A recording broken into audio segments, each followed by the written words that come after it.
স্বাস্থ্য হস্পিটেলৰ এই প্ৰতিষ্ঠা দিৱসত আমি কেৱল বছৰ উদযাপন নকৰোঁ, আমি জীৱন উদযাপন কৰোঁ। স্বাস্থ্য গঢ়া হৈছিল এটা সপোনৰ ওপৰত, কেৱল ৰোগৰ চিকিৎসা কৰিবলৈ নহয়, বৰঞ্চ মমতাৰে জীৱন ৰক্ষা কৰিবলৈ।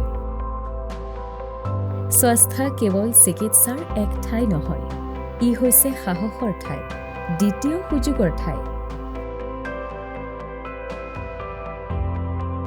আজি আমি সন্মান জনাইছোঁ প্ৰতিজন চিকিৎসকক, প্ৰতিগৰাকী নাৰ্ছক, প্ৰতিজন কৰ্মচাৰীক, যিসকলে প্ৰতিটো দিনেই মানৱতাক বাছি লয়।